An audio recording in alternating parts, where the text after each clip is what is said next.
Hello everyone, मैं Bhagirath Singh easy step classes में आपका स्वागत करता हूं। पिछले लेक्चर में हमने प्रोग्राम कंट्रोल स्टेटमेंट में सीक्वेंशियल, सिलेक्शन और इटरेशन कंस्ट्रक्ट के बारे में जानकारी ली थी। सिलेक्शन कंस्ट्रक्ट में हमने पढ़ा था कि इसमें दो या ज़्यादा स्टेटमेंट ब्लॉक्स होते हैं, लेकिन इनमें से सिर्फ एक ही ब्लॉक एग्जीक्यूट होता है। कौन सा ब्लॉक एग्जीक्यूट होगा ये डिपेंड करता है कंडीशन पर।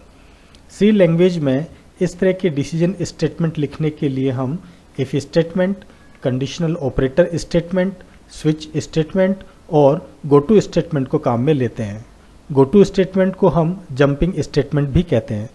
आज के लेक्चर में हम इफ स्टेटमेंट के बारे में डिस्कस करेंगे। सी लैंग्वेज में हम जो भी स्टेटमेंट लिखते हैं उनके एग्जीक्यूशन के फ्लो को कंट्रोल करने के लिए हम इफ स्टेटमेंट को काम में लेते हैं। इसमें सबसे पहले हम एक एक्सप्रेशन या कंडीशन लिखते हैं। इस कंडीशन के सिर्फ दो ही रास्ते होते हैं, या तो कंडीशन ट्रू होगी और या फिर फॉल्स। कंडीशन के ट्रू होने पर कोई पर्टिकुलर स्टेटमेंट या स्टेटमेंट ब्लॉक एग्जीक्यूट होता है और कंडीशन के फॉल्स होने पर दूसरा स्टेटमेंट या स्टेटमेंट ब्लॉक एग्जीक्यूट होता है। यानी ये कंडीशन पर डिपेंड करता है कि दोनों ब्लॉक में से कौन सा एक ब्लॉक एग्जीक्यूट होगा। इफ स्टेटमेंट के 4 वेरिएशन होते हैं जिनको हम अपनी ज़रूरत के हिसाब से काम में ले सकते हैं। Simple if statement, if else statement, nested if else statement और एल्स इफ लैडर। सबसे पहले हम सिंपल इफ स्टेटमेंट के सिंटेक्स को समझेंगे। इसमें इफ के साथ राउंड ब्रैकेट में एक्सप्रेशन या कंडीशन लिखी जाती है। अगर ये कंडीशन ट्रू होगी उसी केस में स्टेटमेंट ब्लॉक एग्जीक्यूट होगा, और अगर कंडीशन ट्रू नहीं होगी तो स्टेटमेंट ब्लॉक एग्जीक्यूट नहीं होगा। यानी प्रोग्राम इस स्टेटमेंट ब्लॉक को स्किप कर देगा और नेक्स्ट स्टेटमेंट को एग्जीक्यूट करेगा। इफ स्टेटमेंट में अगर किसी एक्सप्रेशन या कंडीशन का रिजल्ट नॉन जीरो वैल्यू आता है तब कंडीशन ट्रू होती है और जीरो आने पर कंडीशन फॉल्स होती है। इफ स्टेटमेंट को हम फ्लो चार्ट की हेल्प से भी समझ सकते हैं। अगर इफ स्टेटमेंट की कंडीशन ट्रू होगी तब ये स्टेटमेंट ब्लॉक एग्जीक्यूट होगा और इसके बाद प्रोग्राम के नेक्स्ट स्टेटमेंट्स एग्जीक्यूट होंगे।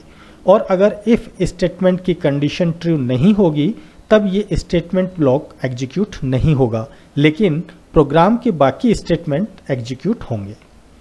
यहाँ ये ध्यान रखें कि अगर कंडीशन ट्रू होगी तो स्टेटमेंट ब्लॉक भी एग्जीक्यूट होगा और प्रोग्राम के नेक्स्ट स्टेटमेंट भी एग्जीक्यूट होंगे। यहाँ स्टेटमेंट ब्लॉक एक सिंगल स्टेटमेंट भी हो सकता है और स्टेटमेंट का ग्रुप भी हो सकता है। इफ स्टेटमेंट को हम एक एग्जाम्पल की हेल्प से समझते हैं। मान लेते हैं कि हमने मेन फंक्शन में स्टेटमेंट 1, 2, 3, 4, 5 और लास्ट स्टेटमेंट इस सीक्वेंस में लिखे हैं और स्टेटमेंट 3 एक इफ स्टेटमेंट है। अगर कंडीशन ट्रू होगी तो स्टेटमेंट 3 एग्जीक्यूट होगा और फिर स्टेटमेंट 4, स्टेटमेंट 5 और प्रोग्राम का लास्ट स्टेटमेंट एग्जीक्यूट होगा। अगर कंडीशन के ट्रू होने पर हम स्टेटमेंट 3 और स्टेटमेंट 4 दोनों को एग्जीक्यूट कराना चाहते हैं और कंडीशन के ट्रू नहीं होने पर इन दोनों को एग्जीक्यूट नहीं कराना चाहते हैं, तो हमें इन दोनों स्टेटमेंट को कर्ली ब्रैकेट में लिखना जरूरी होता है। इस तरह है क्योंकि इफ कंडीशन बाय डिफॉल्ट एक ही स्टेटमेंट को एग्जीक्यूट करता है। इफ स्टेटमेंट में आपको ये ध्यान रखना है कि सी लैंग्वेज में इफ स्टेटमेंट की कंडीशन के बाद ना तो सेमीकोलन लगाया जाता है और ना ही देन शब्द को काम में लिया जाता है। इफ स्टेटमेंट में हम वेरिएबल, कांस्टेंट या अरिथमेटिक एक्सप्रेशन को भी काम में ले सकते हैं। इसको समझने के लिए हम एक एग्जाम्पल प्रोग्राम ले लेते हैं जिसमें हम एक इंटीजर टाइप के वेरिएबल n को भी काम में लेंगे।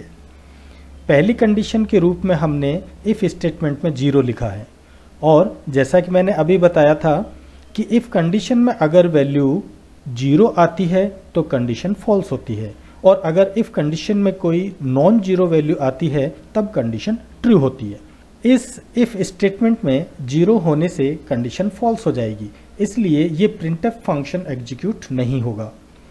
इस बार हमने कंडीशन में -2 लिखा है जो कि नॉन जीरो नंबर है, इसलिए ये कंडीशन ट्रू होगी और ये printf फंक्शन एग्जीक्यूट हो जाएगा।